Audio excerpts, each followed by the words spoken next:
try to keep things going as quickly as possible. So first up, we got a roll call and approval of proxies.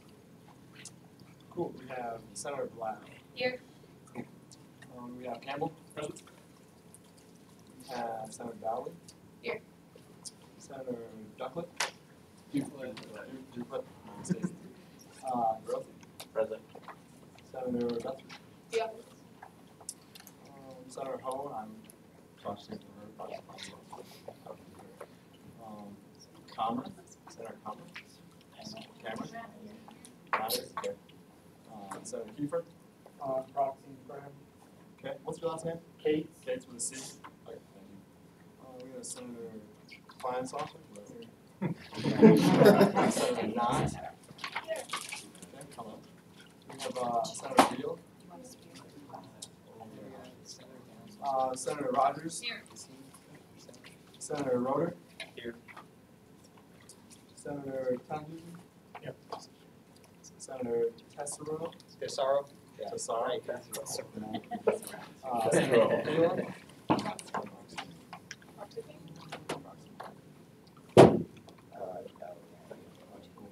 Senator Reed. Bite. Fight. My mistake. Bite. Party. Bite. Fight. Remind me when you kind of screwed up. Senator Wow. Wah. Wah. Senator Neville. I would not have known. Senator Penning. Here. Senator Pinto. Here. Senator Sharma. Not here. Senator West. Here. Yes. All right, we've got a quorum. Can I entertain a motion to approve proxies? Senator Hoover? So moved. All right, there's been a motion to approve proxies made by Senator Duclett, seconded by Senator Dolly. Any discussion on that motion? All those in favor, state by saying aye. Aye. All those opposed, same sign. Motion carries. Approval of the agenda. Are there any corrections or additions to this week's meeting agenda? I move to move the CFO. I move to move the CFO's report before open discussion. Okay, there's been a motion to move the CFO's report for open discussion made by Senator West, seconded by Senator White. Any discussion on that motion? All those in favor, say by saying aye. Aye. All those opposed, same sign. Motion carried. All right, do you want to just, Jamie? Yep. Approval of the minute, or are there any other corrections to the agenda? Do you pass them out? Like, do we have the little? We don't. Oh, okay. I'm sorry about that, guys. That's all right.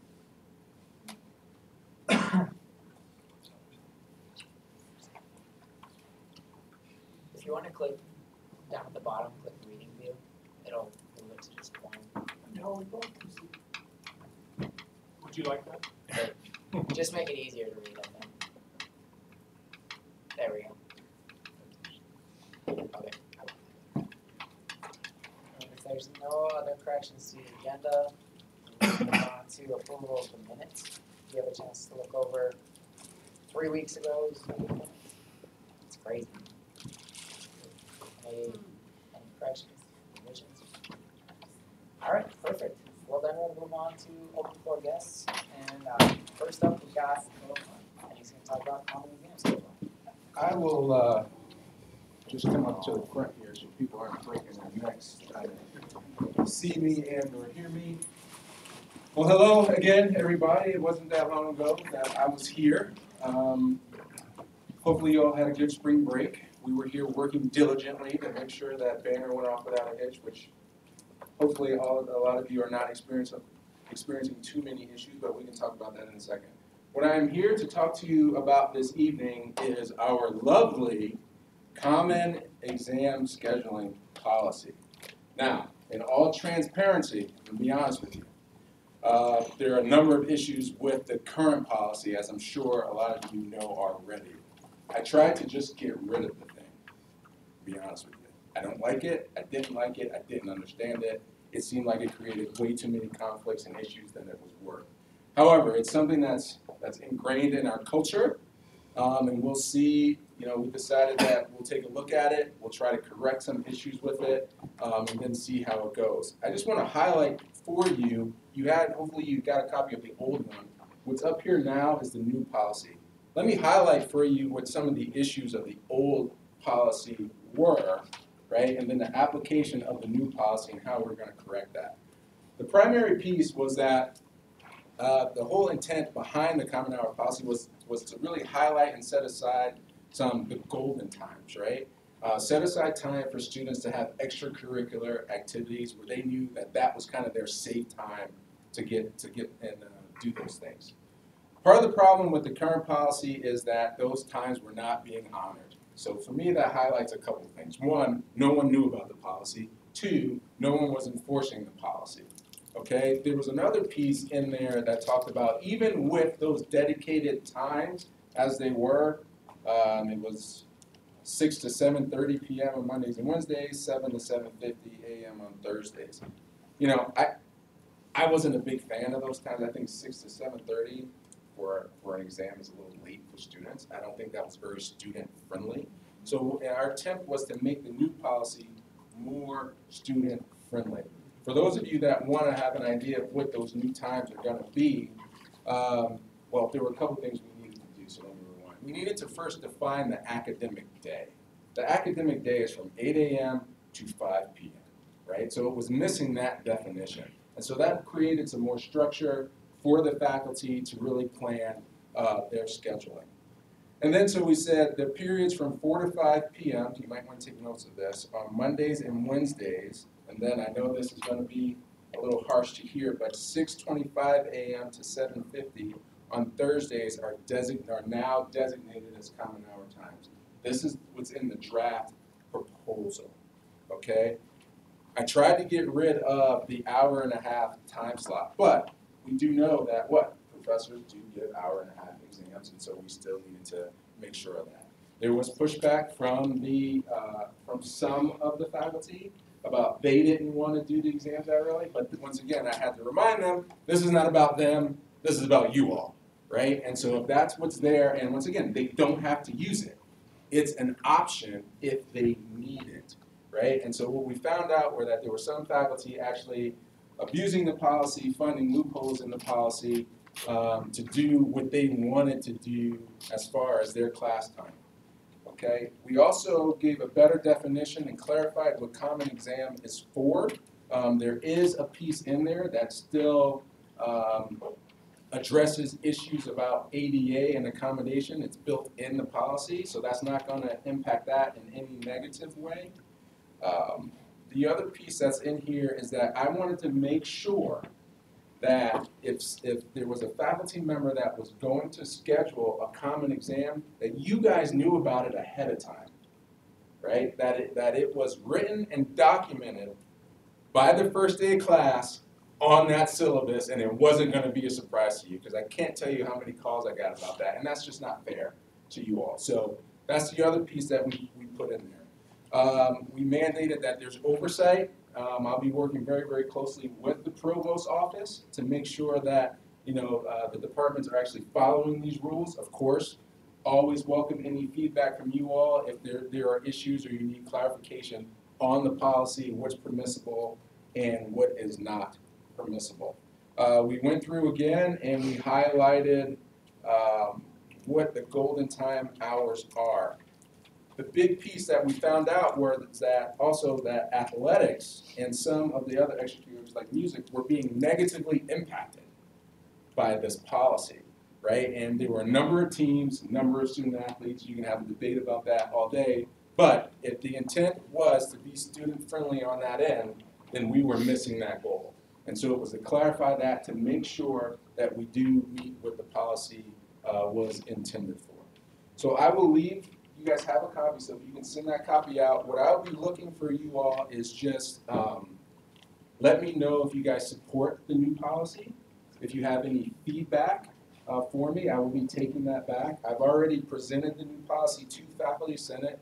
There was a colorful debate amongst some faculty, but it does have an endorsement from Faculty Senate. The Provost's office fully endorsed it and basically has already approved it in concept. The next step is for it to go to Executive Cabinet to be effective for fall of 2019.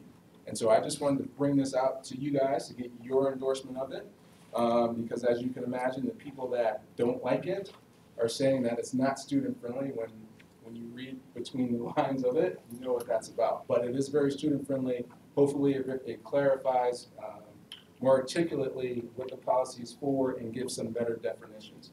So take a look at it, provide me with some feedback, and then I will implement that and move that forward. The second point I wanted to talk about is how many of you have already started registering in the new system?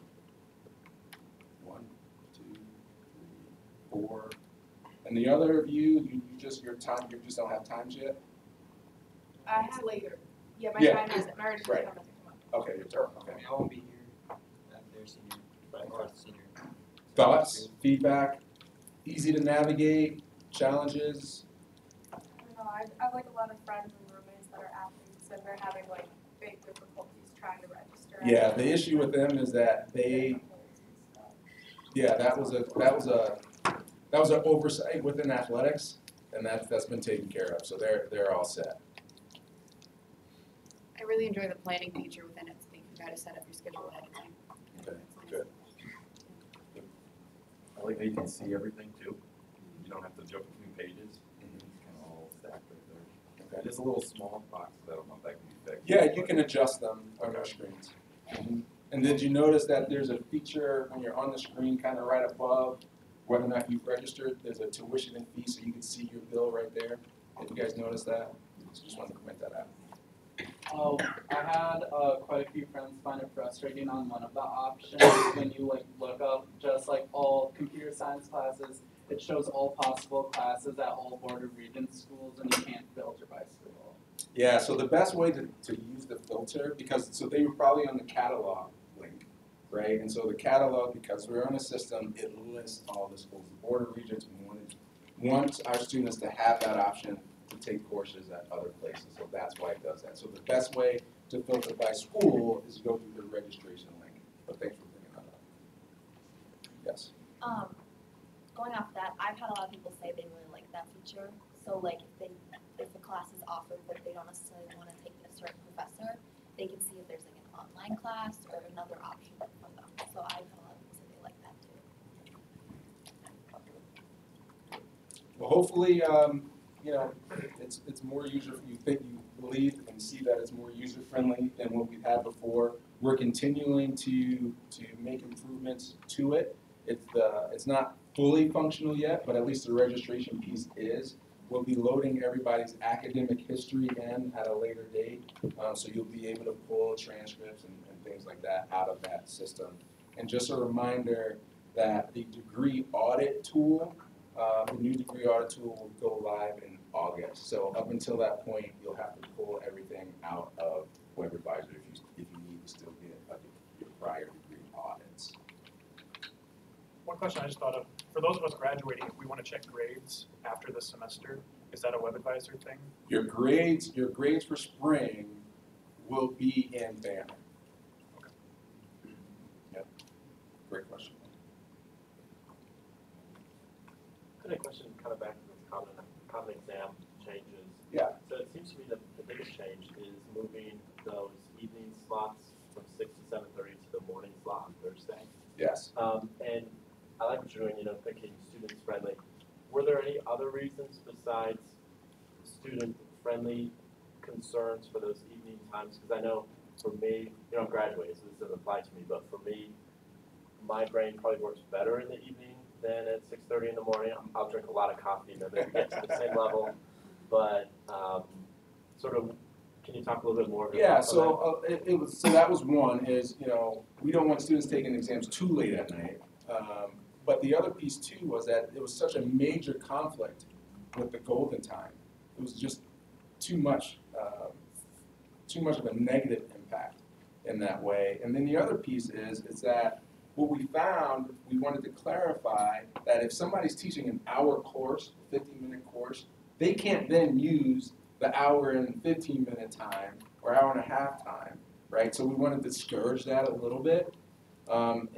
And so I just think that in the long run, it's really going to force faculty to think about, well, why do they need that common hour time? Because once again, it was for those courses that have multiple sections.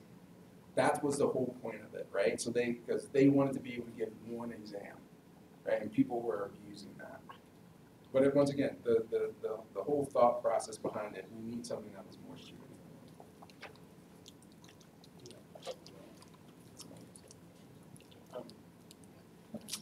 Oh, sorry. I had a question about banners. So I know in web version you can't have an unofficial transcript. Is there a way to now do that in banner? We're currently working on that feature. But you'll be able, it'll be through the self-service. Yeah, there's a way to do it. That's just not functioning yet. And it'll be like a free unofficial. Yes, exactly.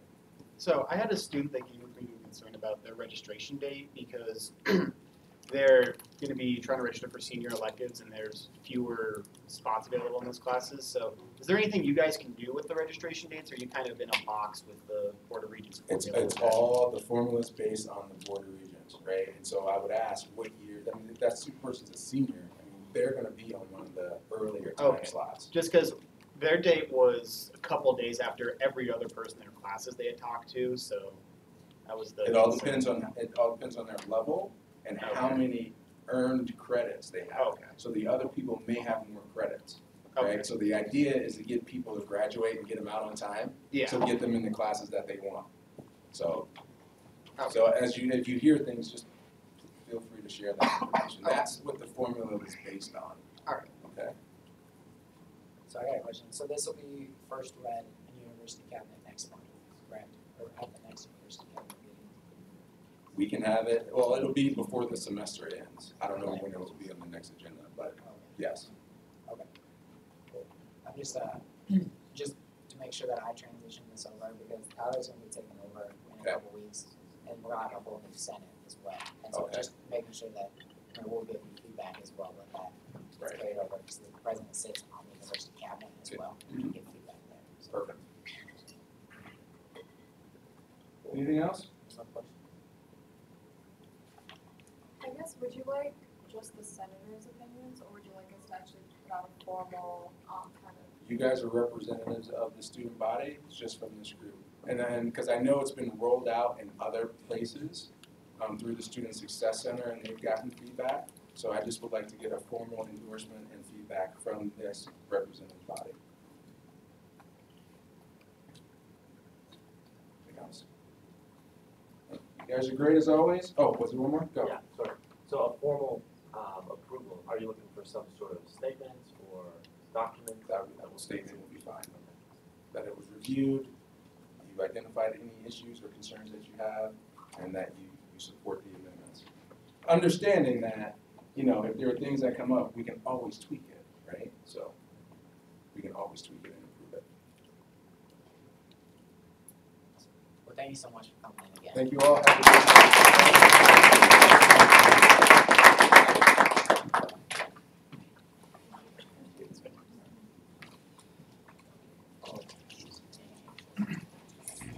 Oh, all right.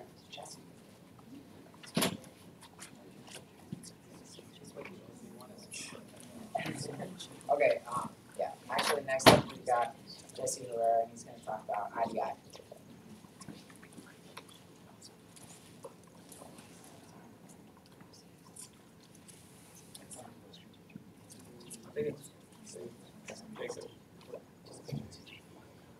Is that yours? Yeah, will you keep passing them on? I'll throw it.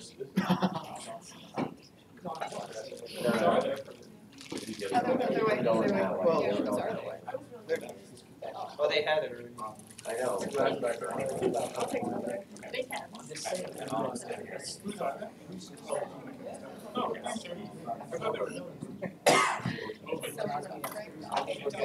All right.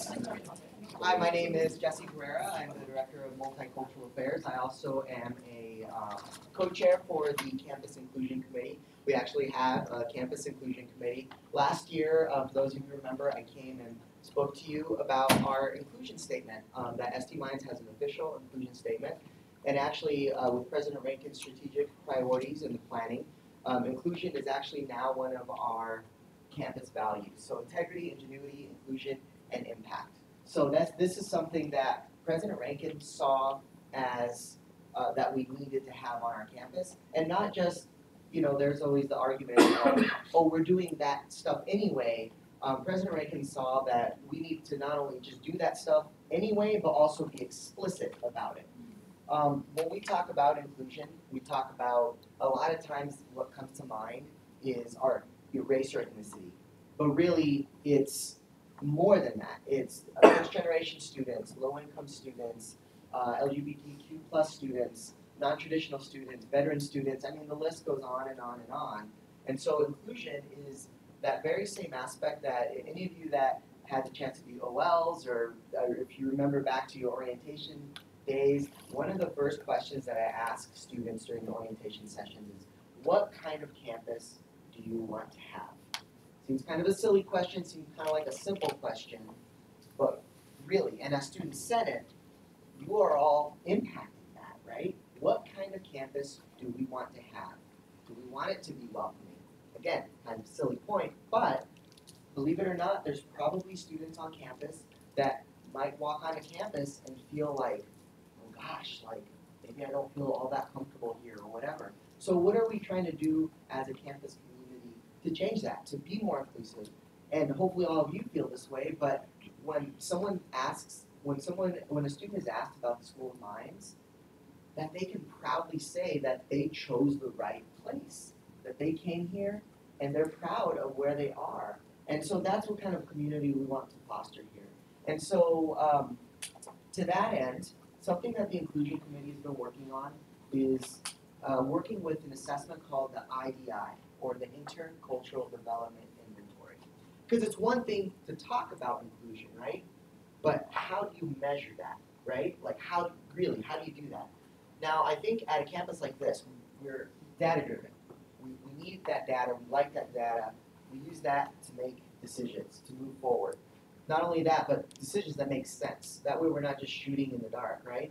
So the IDI actually measures how well one works with commonalities and also difference.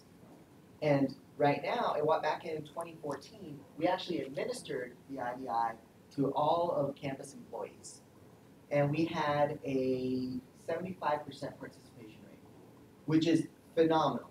I mean, I was so surprised. I was thinking we were going to get like 35%. You know, I would have been very happy with 50%.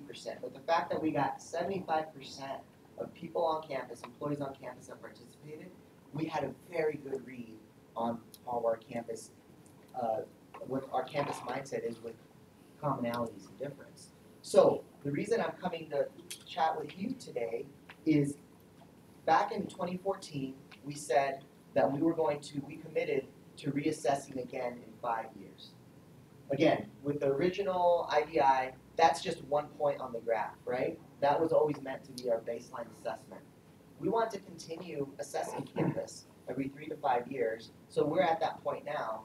And just on Monday, we reopened and administered the IDI to our employees again. The one thing that we missed the last time, well, we didn't necessarily miss it, but we didn't have it in this forum because we had student feedback and representatives. But the Inclusion Committee is coming to Student Senate to ask for kind of like what Phil was saying, kind of just a statement or letter of support or something to show that you're in support of campus administering this to employees. Tomorrow, we will be speaking to the NFE Council, the Academic Leadership Committee, or Academic Leadership Council, and there's one other one tomorrow. Faculty Senate. So we're making our way around, really just informing people what this is, why we're doing it, and really looking for their support. So how does this impact students? And then I'll end. Is, again, students can come and go. And I make that sound, that's not a bad thing. It's just students are here for 4, 5, maybe 6 years, while others, faculty, staff, can be here for longer periods of time. And in my opinion, faculty and staff, we set the tone for campus. We set that tone. We help make those classrooms inclusive or welcoming or whatever. So when you as students come in, we're ready to welcome you. So that's why we're focusing on faculty and staff right now. And that impacts students directly because you all interact with us, with faculty and staff. And so we're really focusing on that. Another thing is we need to take that responsibility as professionals to model this kind of behavior. So that I think is highly impactful for students as well. Is we need to be showing you what's expected of you when you get out into the workplace too. So that's another reason that it impacts students. I didn't actually go over the assessment itself, but does anyone have any questions on what I just said?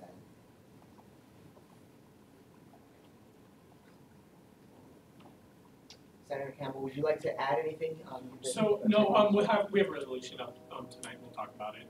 But basically, we're just looking for student support, saying that this is something that we at least want, that we want our faculty and staff caring about, and therefore, you know, showing that a little bit by taking this and allowing us to sort of gauge where the campus community is in terms of inclusion. And if you're all interested, I can come back and we can view those results. And we can even compare those from the last time. So that would be open to you as a student senate body. That's this guy. Okay. No further questions? Thank you.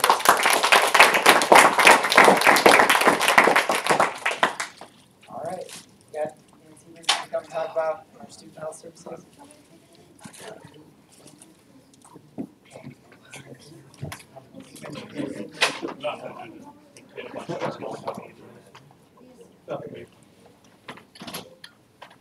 All right. Okay. All right. Hello, everyone. I'm here to talk about student health services. We've been going through a request for proposals process right now. As you hopefully know, our health services is run currently through Regional Health, the healthcare provider in Rapid City. And so I'm going to talk right now a little bit about some stats and what's been going on currently. So right now, these are our hours. At the end of the day, the thing I want you to take away and keep in mind is we are currently open 28 hours a week for health services. So 28, and that'll be important later when we talk about what the RFPs came back as. All right, and so this is usage. This is spring semester last year.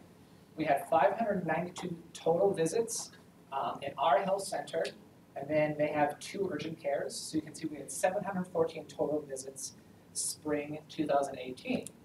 Jump to this fall, and it is a pretty significant number, as you can see. 1,557 visits to student health services this fall. Some urgent care visits again.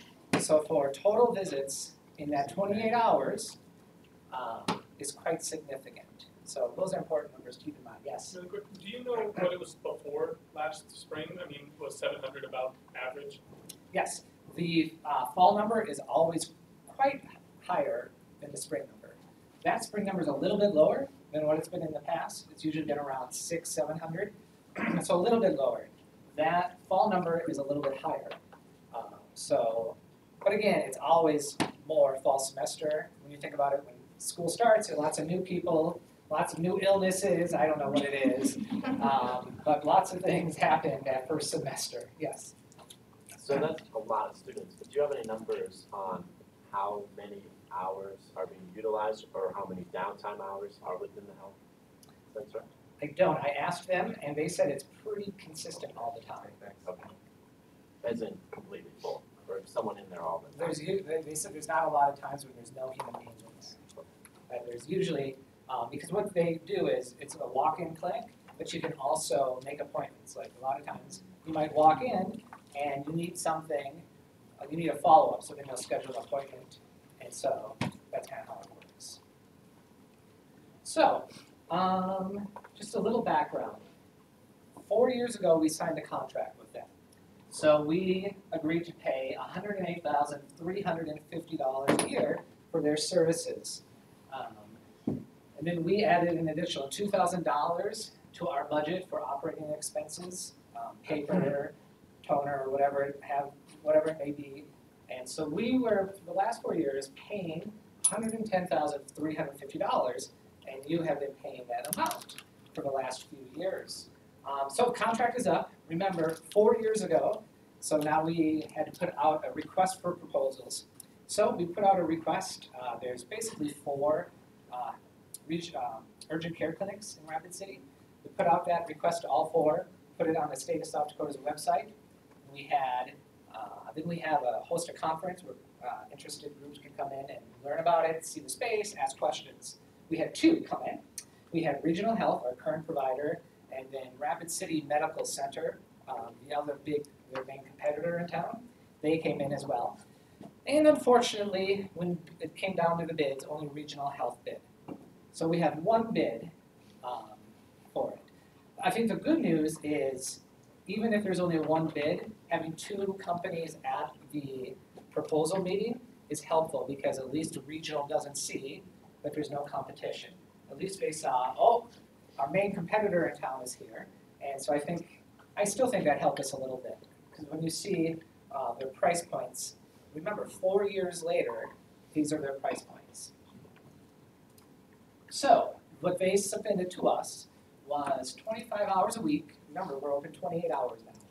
25 hours a week at $114,000. 30 hours a week at $137,000. And 35 hours a week at basically $160,000. We figured out the per hour rate, it's about the same. We're not getting savings being open longer because they have to pay their employees probably the same. They're not going to pay them less the more they work. That price, just like our last contract, guaranteed for 3 years with we can add on a 4th year if we want to do so and if they agree to it. So again, these prices could be set for another 4 years. When we got these, I looked at inflation rates over the past 4 years. It's called the Consumer Price Index is what we look at. So the Consumer Price Index rate in the last 4 years was about, was it like per year? Oh, yeah. So I think it was like 7.1% inflation over the last 4 years. And I think when I looked there, the CPI is broken down into different fields. One of them is healthcare. And so the healthcare CPI was about 9%. I think I was closer to 10%. Was it 10? I think it was like 9, very close to 10. So when we crunched the numbers, going from 110,000 to these numbers, it fit pretty well in line with what we were anticipating just with inflation over the last 4 years, especially the healthcare industry which seems to be higher than the average CPI in the country. The only major change to the contract when we bid it out was we included operating expenses. So all that other stuff that we were paying for in the past, I didn't want to keep doing that. It just seemed simpler to have them pay the full stuff. So that 110 is a better number to compare it to.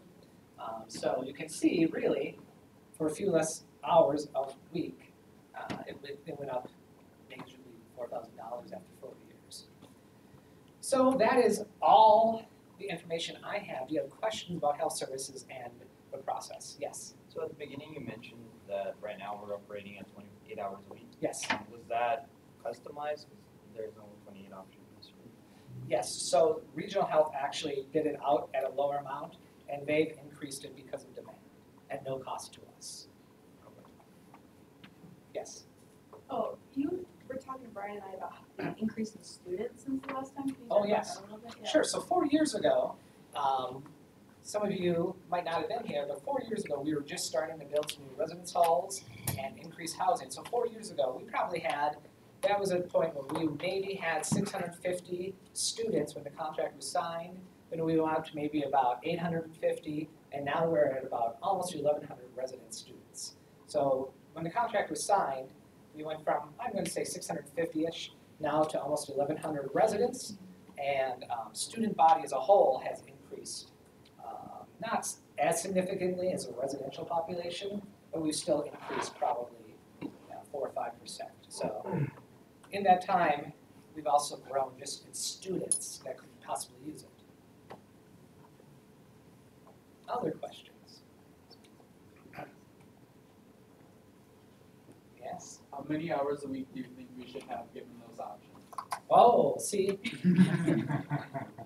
that's a hard question because it's all about convenience for students, right? So if you go back to the slide of when the hours are currently, you gotta ask yourselves, so that's 28, so very close to 25, right? So you gotta ask yourself, are those convenient enough for our student population? If yes, great. If no, are you willing to pay more for more time and more availability for our student population? I think that's what it's gonna boil down to, yes. Are you able to change the times without adding hours? Like, do we have any flexibility? We can negotiate with them, yes. Yes. So I think many of the students probably don't have a clear idea of the usage. Like myself, I wouldn't know if we would need to expand hours or not. I'm not in there enough. But I think it would be valuable to talk to some of the nurses that work there, and they might know, like, yes, we are overworked, or we are, overstaffed. We have not enough students coming in, and they might be able to offer some feedback that would help us. Sure, I can certainly go in and see if they kind of have they can do some sort of tracking, by hour, and kind of give us a graph or something that might be helpful. That'd be very helpful. Yeah. Yes. And I think the email was sent to everybody too with the proposal, and in it has proposed like schedules of per what like 30, 35, 25, whatever it is, what the schedule would look like here. And I wasn't too concerned about that because I figured that could, based on what we think, I would hope, Yeah, pretty negotiable. It makes it easier to paint a picture than to just think about 35 hours a week to me. Yes. We need clarification on I see you had students go to the other urgent care locations. Is that also included at no cost if they go to those at any time? It depends on what the service is. If it's the same service that we would provide here, it's free. If it's an additional service that we don't provide here, they would pay the normal rates. So would they still comp them for anything they would do here if they did a mixture of both, or would they just have to pay the full fee if they did some that, like, let's say they did something that is not done here, like, I don't know, get a broken bone set? Yes. And then they had some kind of checkup, is the checkup part that we would usually get here? Everything here is free. Okay. Other than if you get prescribed drugs, you have to pay for that. I just was looking for a clarification. So what they have to pay for. Yeah, when you go to those closed locations, you would be paying for whatever. A lot of times it's people are going there for things that we could not provide at our clinics, like if you have a broken bone, if they're concerned about a concussion, if there's some, major medical blood work that needs to be done, something beyond the scope of what we offer here. So those numbers were not necessarily comp. They're not single, they're total visits. So it could be one person theoretically going 52 times. But clarification on that, if they're going to the clinic, those are for the summer. But we had both numbers. We had summer clinic and then spring and fall. If they're going to the clinic though during spring and fall, then they're paying at those, right? At a reduced rate? Yeah. Yes. Yes, okay. For things that we couldn't do here. But summer, because the clinic isn't open here, then they can go to the other clinics. There's And- a 25% discount there. Yeah, Correct, it's, okay. yeah. That's good. Thank you. And then you mentioned that you put all the fees into one, so like flu shots are included then, the flu clinics, and then also the dial-in nurse, they're gonna keep that? Yep. Great, thank you. Yes. I know last year we had like the crazy flu thing going around and everything, and there's like insane like weights and everything. And I was wondering if there's a possibility of having almost like an on-call doctor when we do have like a breakout here, because that happens. So I was wondering if that could be worked into negotiations. Yeah, I think that would be something they'd be open to. Because a lot of times, how it works, say there is some, like at the beginning of the school year, we did have an outbreak of stuff. Lots of weird things, right? And so they let us know, and then, for example, it was communicable by touch. And so that's when our custodians, because of what health service was telling us, changed their cleaning protocol and were bleaching everything twice a day that people might touch to try to stem that issue. But yeah, I think that's easily done. Yes. I would like to bounce off that just a little bit. When I was a freshman, I got the flu over Easter, and I had nowhere to go because even the clinics were shut down for Easter Sunday. And I honestly had like a fever of like 105, and I had no idea. So I think this would be really helpful for our students, especially in emergency situations like that as well.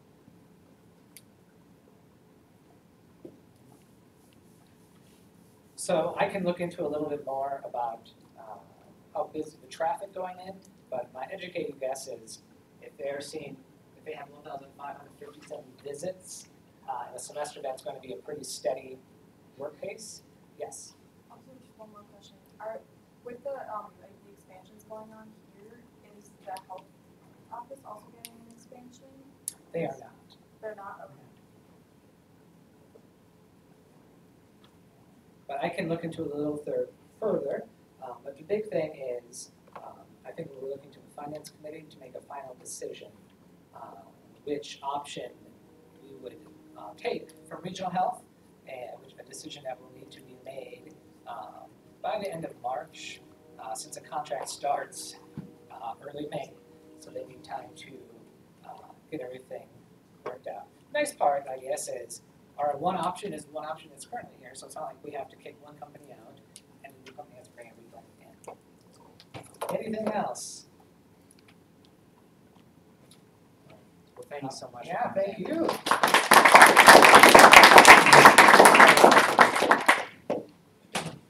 Okay, now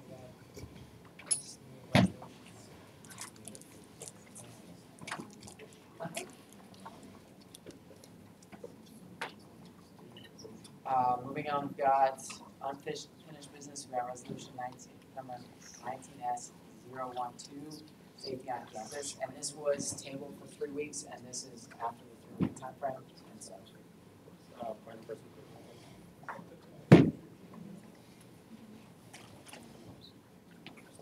So, Overmiller Russell, resolution number 19S012, 13th February 2019, regarding myself, presented by myself, and as this is past this first reading. So, since the first meeting for this committee will actually be next week, I propose we table this until the week of the 10th. I know we might not have a meeting on the 10th, so I'm just saying that week. Yeah, the week of. Week of transition. Yeah, exactly. So there's been a motion to table this resolution until the meeting that we have, that's 2 weeks from this week. Made by Senator Long, correct? Seconded by Senator Knopf. I think it's 3 weeks actually. Because 2 weeks would be the 3rd. Yeah. Okay, so yeah, 3 weeks. Week of the 10th. Discussion on that motion. What was the reason for that? I'm sorry. Because the committee's going to meet next week to set up questions. I was we were talking about it. That's the first meeting for the committee. So that way it gives them time to prepare the survey, send it out, get feedback. Okay. Further discussion on that motion? Okay, since it is regarding a resolution, we'll move to a roll call vote. Give us 1 second.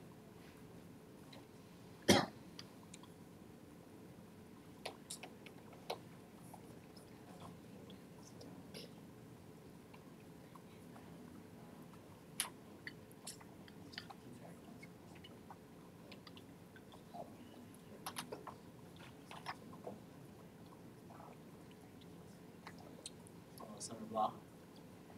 Aye. Campbell? Aye. Dowd? Aye. Duquesne? Aye. Griffin? Guthrie? Gusher? Aye. Sorry.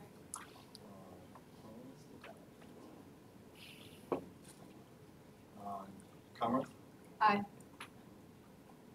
Kiefer? Aye.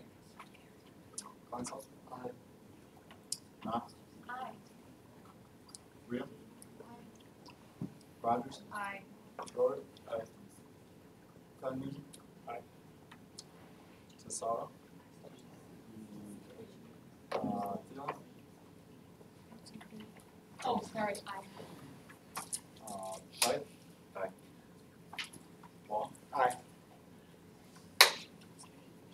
Bill? Aye. Penny? Aye. Pinto? Pinto? Sean? West? Aye.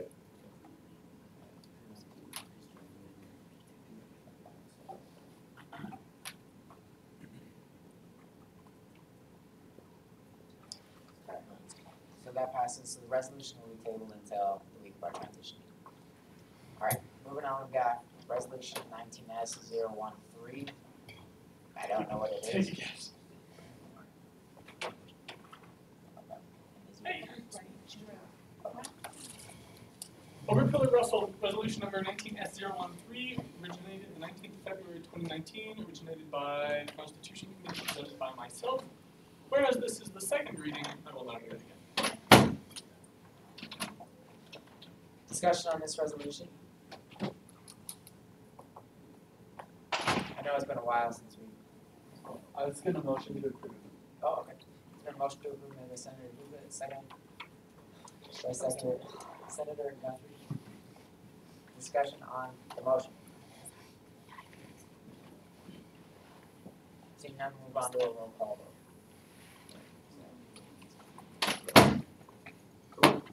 Wow. Aye. Campbell? Aye. Dowling? Aye. Hubert? Aye. Grove? You get stepped out.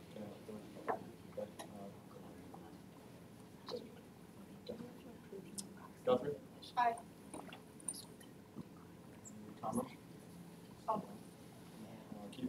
Aye. Francis? Aye. Matt? Aye. Real? Okay. Rogers? Aye. Rhoda? Aye. John Newsom? Okay. Tessera? Field? Aye. White? Aye. Wow. Bill? Aye. Penny? Aye. Pinto? Aye. Sean? West? Aye. Did you get? Yeah, I think you skipped my vote with Caitlin's camera. I mean, I voted Oh, aye, so it's okay. not a big deal, Sorry. but Gotcha. Okay.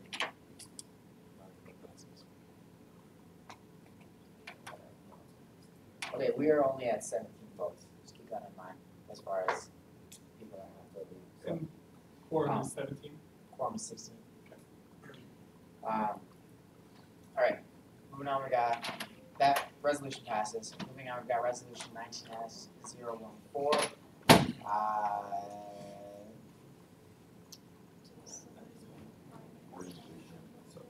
Is this for, yeah, orientation?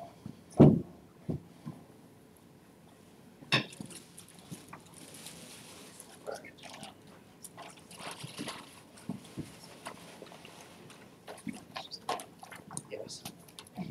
All right, Overpillar Russell, resolution number 19S014, originating on the 20th of February 2019, originated by the Finance Committee and presented by myself. Whereas this is the second reading, I will not repeat. Any questions? Discussion on the resolution?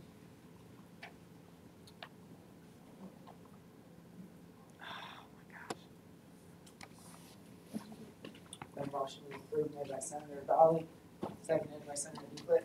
Discussion on that motion? Alright, move on to a roll call vote. Wow. Aye. Campbell? Aye. Dowling? Aye. Douglas? Aye. My bad. Grover? Guthrie? Aye. Thomas? Aye. Keefer? Aye. Francis? Aye. Matt? Aye. Real? Rogers? Aye. Rhoda? Aye. John Newsom? Tessera? Thielen? Aye. White? Aye. Wall? Aye. Bill? Aye. Penny? Aye. Pinto? Aye. Sean? And West?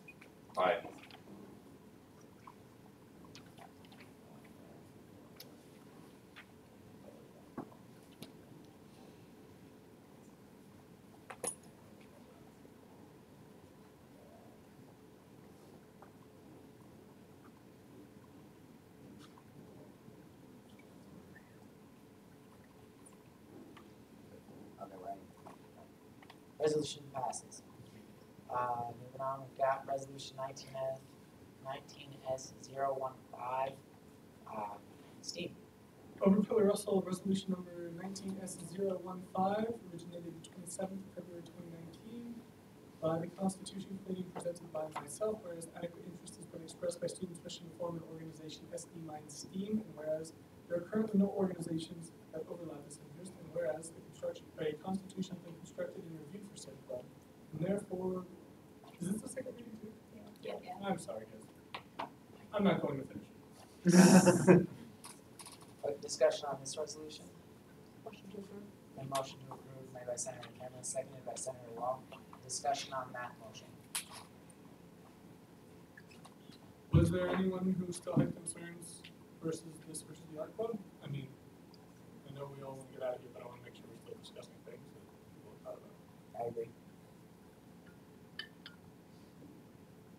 I mean, I think we made it apparent in the last meeting that we just, like, having another club isn't necessarily a bad thing. There's enough differentiating factors about both of these clubs that the Constitution Committee found it important enough to put them as separate, so that's good enough for me. I think one of the points that was also made was that this also includes a lot of materials science specifically, and that was one of the differentiating factors. Anybody from the Constitution Committee can do that? Yep. Any further discussion on the motion? Seeing none, we'll move on to a roll call vote. Blau. Aye. Campbell. Aye. Dowling. Aye.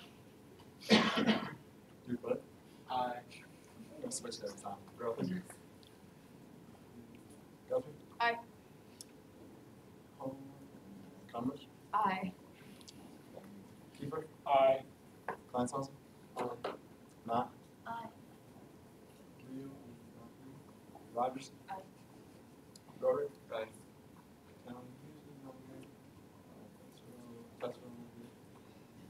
Thielen.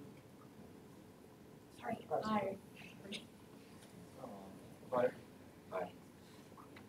Law. Aye. Neville. Aye. Fanning. Aye. Pinto. Aye. Shawna. And West. Aye. Alright, resolution passes. Moving on now, we've got new business, and I'll leave the floor open to any motions to be entertained about rules. Well, can we move on to the resolution? Shouldn't we just move on to the resolution? Yes, I didn't know if you were going to make a motion. I'm going to read the resolution. Okay. We got resolution number 19S015. Overpiller Russell resolution 19S015 originated the 13th of March 2019 by myself, presented by myself. Whereas the ST Minds Inclusion Committee will be providing campus employees the opportunity to complete the Intercultural Development Inventory, or IDI, from March 18th through March 29th, 2019. And whereas the Student Senate is the representative body for issues pertaining to students. And whereas the Student Senate believes intercultural competency and development to be important aspects of professional development on our campus. Noting the IDI has been psychometrically tested and found to possess strong validity and reliability across diverse cultural groups. This validity has been vigorously tested, with the IDI having cross-cultural generalizability on both domestic and international levels. And noting more extensive turnout for the IDI will better allow the SD Minds Inclusion Committee to understand the cultural competency of our campus and create a plan of action to further develop cultural competency. And, therefore, be it resolved by a majority vote of the Student Senate and the signature of the Student Association President that the Student Senate encourages our campus employees to take the IDI and allows the Inclusion Committee to use this endorsement while promoting the IDI. Awesome. Discussion on this resolution. I could be wrong, but shouldn't this be 016? I think at the time it was 015 and someone wrote another. I would just double check against the agenda because I could be You wrong. are right. Okay. The last one was, I'll double check here. It should be 6. Also, Okay. the 20th of March. Well, I wrote this resolution for last week, so it was still originated at that I point. get you. And so, what I mean, we can have a discussion about this first, but I would really support suspending the rules and voting on this tonight. The only reason for that, I'm like super against suspending the rules, is this was supposed to be presented last week. There was the inclusion committee planned it ahead so that, we would have our 2 weeks, but then we had a snow day on Wednesday.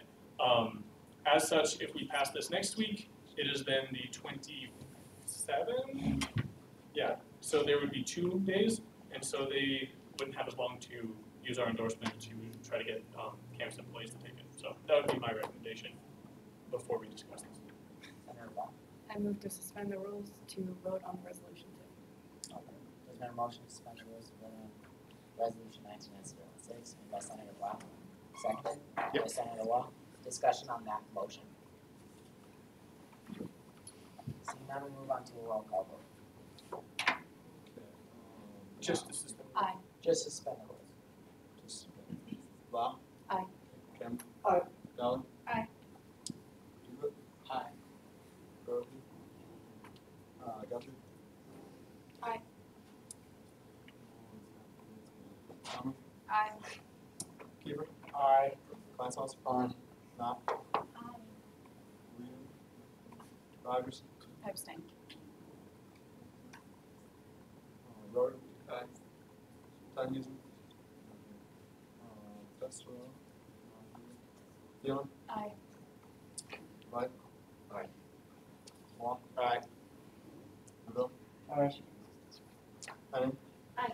Pinto? Aye. Shonda, Rogers, and West. Aye. Alright, motion carries. So the rules are now suspended to allow for voting on this resolution. And so, but the discussion is still over the resolution in the whole. I move to approve. Alright, so a motion to approve the resolution made by Senator White, seconded by Senator Colley. Discussion on that motion. Roll call vote. You didn't hear a word. Aye. Blah. Aye. Campbell? Aye. Rowley? Aye. Duke? Aye. Guthrie? Aye. Connor? Aye. Kiefer? Aye. Kleinsaus? Aye. Knopf? Aye. Wheel? Rogers? Abstain. Roder? Aye. Tessero? Thielen? Aye. White? Aye. Wong? Oh, aye, sorry. You should still have. Aye. Henning? Aye. Pinto? I'll look it up. Shonda, here, and West. Aye. Alright, resolution passes.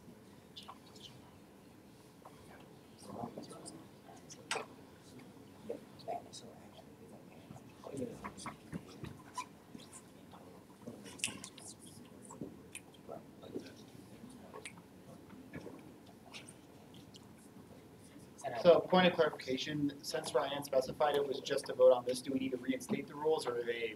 in They're place? already back, so we have to suspend the rules again for any other resolutions. Okay, just want to double check.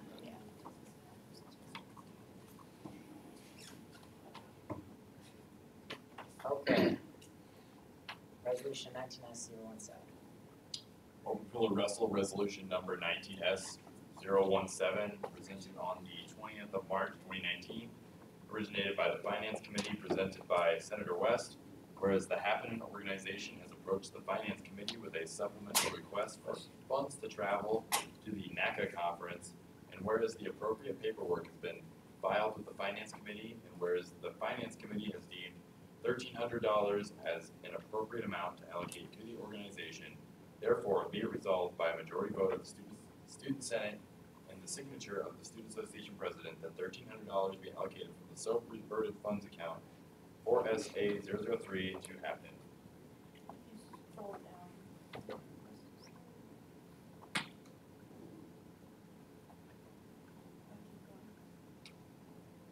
What you want?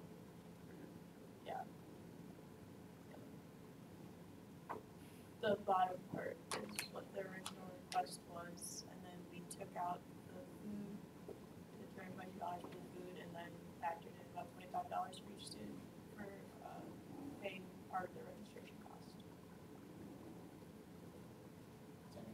I guess my question is, I know a lot of organizations fundraise to go on these things, so why are we granting a supplemental request for his organization versus like fundraising? So they have done some fundraising, and the reason for supplemental requests is like when you're fundraising and like the donations that you receive don't quite meet the total amount, and your soap funds don't quite meet the needs of your organization, and so they have to put some effort in for fundraising.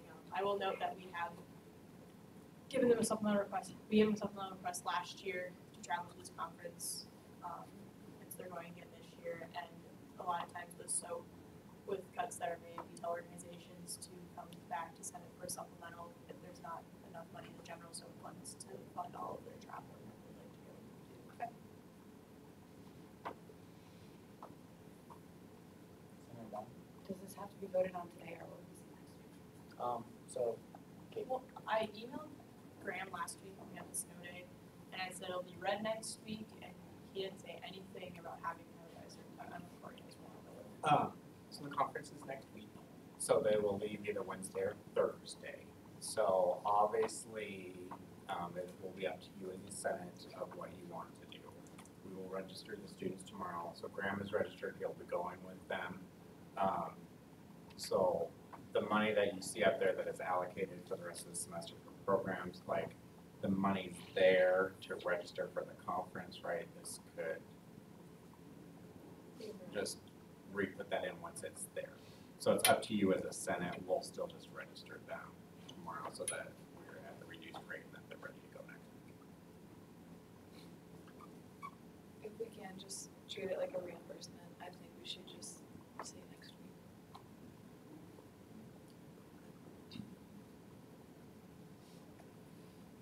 further discussion?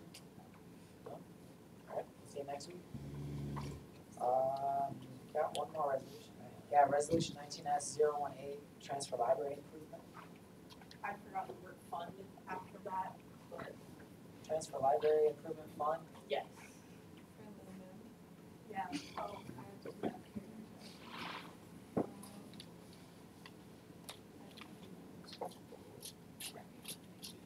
Oh, okay. Overflow Russell Resolution 19S018, originated on the 20th of March 2019, originated by CFO Schuman, presented by myself. Whereas the Student Association Senate allocated $20,000 to improve the study rooms in the Devereaux Library spring of 2017, and whereas these funds have not been utilized, and whereas these funds will be used to supplement some of the GAF budget for fiscal year 20, and noting the university has intentions of updating and or remodeling the Devereaux Library in the future.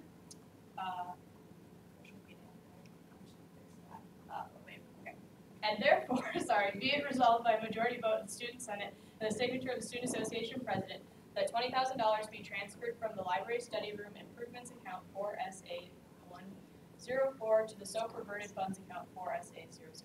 So I guess some background in this. When I met with Heather Forney to discuss the GAF budget for fiscal year 20, she sent me a spreadsheet of all of the GAF money that's been allocated and spent for the last 3 years, and I noticed that this account just had the $20,000 sitting in it, and it had not been used. So that's the reason behind this. Just not forget about it, I guess. Before we ask questions, so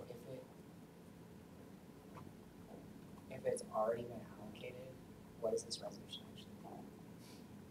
It's moving it from the account that we allocated it to back to the Oh, sorry. Okay. Yeah. Second one. And has this been discussed with anybody at the library or in the administration? I'm just curious if they were banking So on needing I it. actually forgot this. I actually attached the old resolution to this resolution. Where's Sorry.